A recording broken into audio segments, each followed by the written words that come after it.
A family purchases a robotic helper to keep up with their house chores, not knowing that the synth they bought already has a past. A lone worker carries a bag through a large room filled with standing bodies. Although they look human, they're called synths, or synthetics, which are robots that consumers can purchase to help in everyday tasks. As the worker leaves, all the synths are at ease and are powered off, except for one who looks up to the moon. Elsewhere, Joe Hawkins struggles to juggle work and household chores. His wife, Laura, is away at court, and she's staying there longer than expected. With her gone, the house becomes a mess. Overwhelmed, Joe tells his youngest daughter Sophie to come with him, as he's set on purchasing a synth. Later on, Joe finalizes the paperwork to get his synth. The salesperson assures him that he made a good choice, but he can return it in 30 days if it fails his expectations. With this, the salesperson reveals the synth, and Sophie gets excited. Joe shakes the synth's hand to transfer his primary information, and with this, it officially becomes his property. When they get home, Joe's son, Toby, gets struck by the synth's beauty. However, his eldest daughter, Matilda, remains unimpressed and sarcastically laughs when she finds that Joe didn't inform their mom about getting a synth.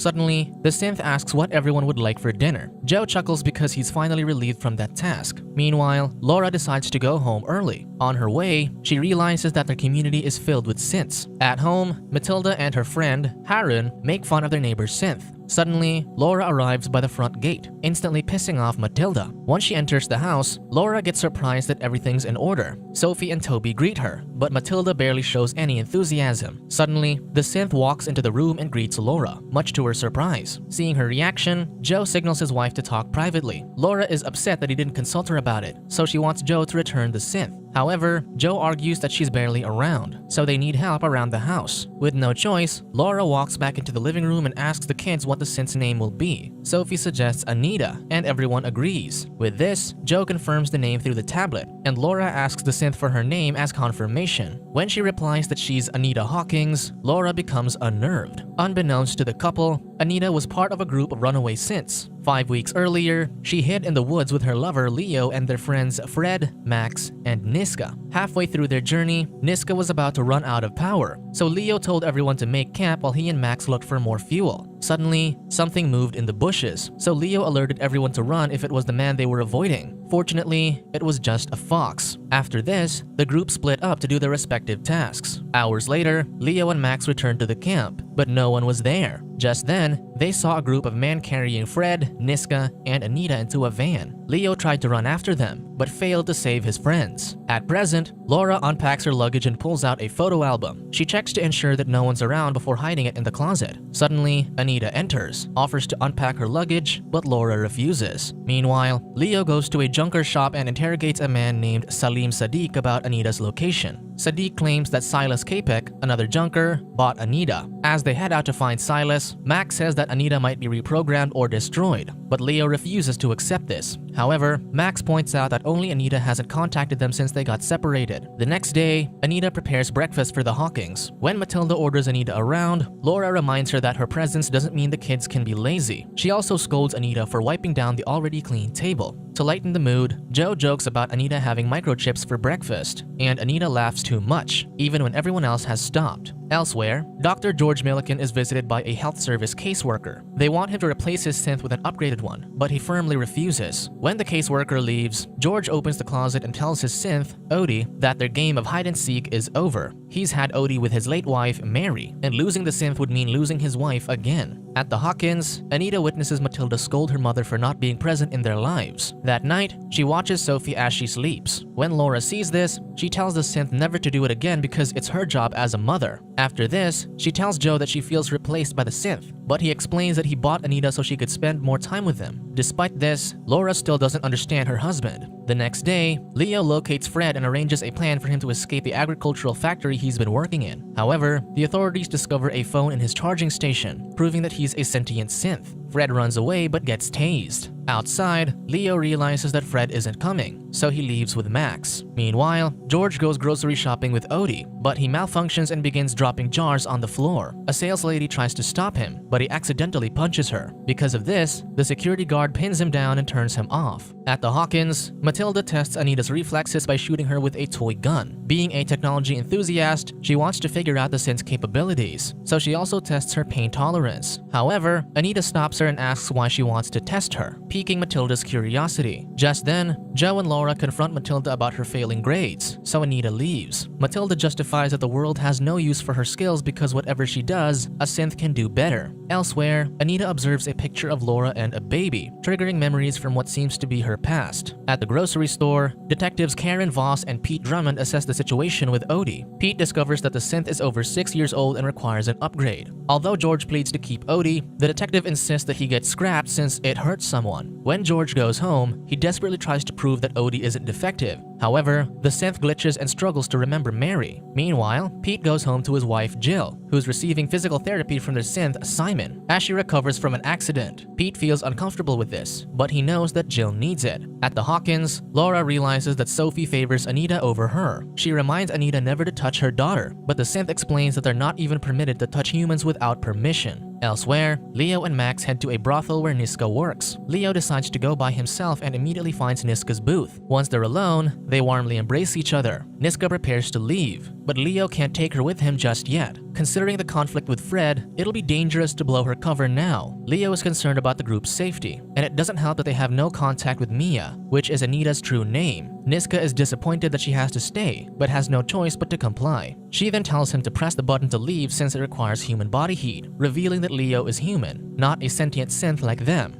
Fred gets taken to the laboratory, where a scientist named Hobbs talks to Robert, the owner of the facility. Robert wants to dissect the synth for study, but Hobbs argues that they should focus on finding the other sentient synths. Hobbs insists that David Elster, the man who created the synths, wanted to create machine life. He notes that a mathematician once described an inevitable future where machines can improve and reproduce themselves without humans. This will be the moment when humans become inferior to machines. Hobbes argues that humans have become dependent on synths, and if David made sentient ones, then the synths can make more of them. If that happens, they will refuse to be enslaved. Meanwhile, George prepares to destroy Odie himself instead of recycling him. Before he does, however, the synth suddenly remembers Mary, making George sigh in relief. That evening, Anita helps Laura cook. As the synth takes the dish out of the oven, Sophie comes running to kiss Anita goodnight. While avoiding the child, Anita accidentally burns Laura instead. She finds this strange since synths never cause accidents or injuries to their owners. As the family watches TV that night, Joe finds Anita's 18+ manuals and hides them. The show discusses the idea of synths replacing manual labor so humans can pursue other livelihoods. Laura notices Anita is watching as well, but Matilda turns the TV off, tired of the discussion. Later that night, Laura hears the back door open, so she checks it out. To her surprise, she sees Anita staring at the moon. Anita expresses how beautiful the moon is, which sounds odd to Laura. Elsewhere, Max wonders if they'll ever find Mia. Leo replies that he will because they love each other. At the brothel, Niska endures another night of being used by random men. As the night progresses, Anita watches Sophie while she sleeps. Once again, she gets flashbacks of her past when she got trapped in a car underwater. After this, Anita carries the sleeping Sophie in her arms and kisses her while carrying her down the street. The following morning, Laura goes to Sophie's room and finds her daughter's wet pajamas. However, Sophie insists that she didn't have an accident. After this, Laura goes to the kitchen and finds Anita's soaked shoes. At the laboratory, Hobbs peers through Fred's mind and sees a recurring memory of Anita swimming underwater. Meanwhile, Pete tries to meet the needs of his disabled wife. Despite his efforts, Simon is better at the job, and even Jill says that the synth knows what she needs. Elsewhere, Leo and Max try to find Silas. Max questions his existence and wonders if it were better if he wasn't conscious. However, Leo replies that their late father made them for a reason, which isn't to be a mere design but to be family. Hearing this paints a smile on Max's face. They reach Silas' workshop, but before they enter, Leo reminds Max to hide his true nature. Leo uses Sadiq's name to enter and says they were sent to find Mia. Silas chuckles and says he remembers her, but withholds information because of Sadiq's debt. Silas insists on taking Max to pay off Sadiq's debt. When Leo refuses, they beat him up. However, Leo gains momentum and holds something sharp to Silas' throat, forcing him to reveal information about Mia. Silas reveals that she was brought in weeks ago but was corrupted since she was fighting and kicking. For her to be sold, Silas gave her a full system wipe and a new personality. The information distracts Leo, so Silas escapes his clutches and beats him again. Max can no longer stand and watch, so he hits Silas' goon. Leo screams at Max to run, but Silas has already figured that he's a sentient synth. Silas pursues him, so Leo runs to the balcony and waits for for Max to exit. Left with no more strength, Leo lets himself fall into Max's arms, who's waiting below, then they flee. Meanwhile, the caseworker revisits George's house with the upgraded synth, Vera. George hides Odie and says he recycled him. With this, the caseworker leaves Vera with him. She and George don't get along since Vera is a replacement for institutionalization. Just then, Odie knocks on the window, so George distracts Vera by pretending to be in pain. At school, Matilda and Harun abduct a school janitorial synth so she can test her hacking skills. However, the program fails, and the synth notifies the school board. Meanwhile, Pete begins to hate Simon. The innocent synth makes him some sandwiches to take to work, but he purposely leaves them behind. Laura receives a call about Matilda's misconduct. When she gets there, the head teacher threatens to expel her daughter. However, Laura points out that they don't have hard proof that Matilda did it, so she leaves with her daughter. Once they get outside, she tells Matilda to meet her in town after school to go shopping. Before meeting Laura, Matilda hangs out with Harun. They both have issues with their parents, so they understand each other. Suddenly, the two share a kiss. While shopping, Laura uses this chance to talk to her daughter privately. Matilda admits that she tried to hack the school's synth, so Laura just asks her not to do it to Anita. She asks what Matilda thinks of Anita, but she just complains that her mother used to say they'll never get a synth since it'll make them lazy. But now they have one, and she seems okay with it. Elsewhere, Kate and Pete receive a call about Silas. When they get there, Silas taunts Pete, so he gets pinned to the car. Because of this, Karen pulls Pete to the side, scolding him for his impulsive behavior. Pete explains that the synths are ruining their lives and giving humans lesser purpose. At the brothel, Niska gets disinfected after being used, then is only given 6 minutes to prepare for the next client. In her booth, she screams in anger, but no sound comes from her lips. Max and the heavily injured Leo are still on the run. When they return to their hideout, they discover that Hop's team is looking for them. Because of this, they leave their things behind and escape. At the Hawkins, Laura notices Anita acting odd, so she confronts the synth, only to discover that she's holding a spider. Being an arachnophobe, Laura accuses Anita of knowingly scaring her, but the synth promises never to forget that she dislikes spiders. Still, Laura gets more paranoid about the thought of Anita's consciousness. Joe finds this annoying and insists that Anita is a mere machine. Meanwhile, Vera gets too strict on George and threatens to tell the agency if he refuses to cooperate. George discovers that he's not Vera's primary user, so he can't alter her settings. He once contributed to creating the synths, but what he sees now is a disappointment. Just then, Odie switches the lights on and off in the shed where he's hiding. Before Vera could notice, George pretends to go to sleep so she could go to her charging port. Once the coast is clear, he visits Odie and tells him to go into energy saving mode. Suddenly, Vera follows George to the shed, but luckily, he's already hidden Odie. While everyone's asleep, Toby goes downstairs to get some water, but his eyes land on Anita, who's in her charging port. He feels the urge to touch the synth's chest, but Anita suddenly activates, saying that she has to report any physical contact to Joe, her primary user. Thankfully, no contact was made, and Toby sighs in relief. In the brothel, Niska meets a new client. He's an old man who seems shy in expressing his request. Niska encourages him to be transparent, but to her surprise, he wants her to act like a scared child. Unable to take it anymore, Niska refuses. This angers the man, so he chokes her. However, all the pent-up rage causes her to fight back, and she chokes the man to death. Niska figures that there's no other choice but to escape, so she quickly dresses herself and leaves. The woman by the front desk stops her, but Niska threatens her with a knife, and she passes out. Before leaving, she cuts her nape and takes out a chip. The next morning, Max realizes that Leo is dying, so he inserts a charging device into a light bulb socket and pulls out a wire under Leo's lacerated skin. Once he connects this to the charging device, Leo instantly becomes alert, revealing that he's a synth-human hybrid. At the Hawkins, Matilda notices a synth approaching Anita by the street. The synth asks why she doesn't share, but Anita walks away. She reports this to Laura, confirming that Anita is weird. Synths usually share data upon contact with other synths, but Anita seems defective. When Matilda leaves, Laura interrogates Anita, asking if she took Sophie outside a few days back. Anita denies this, but Laura thinks she's lying. Suddenly, Anita claims that she will always keep Sophie safe. This is the last straw for Laura, so she calls the company to return Anita. While she's occupied, Sophie cries upstairs because she had a nightmare. Anita instantly goes to the girl without Laura noticing. Sophie tells Anita to cuddle her, and once she does, she gets flashbacks of her memory of when she was underwater. Just then, Laura sees this, so she screams at Anita to let go of her daughter and get in the car. Sophie refuses to send Anita away, but Anita explains that she must obey her mother. Once they get to the car, Anita asks Laura where she's taking her. She simply responds, "Back." With this, Anita stares at the distance and smiles.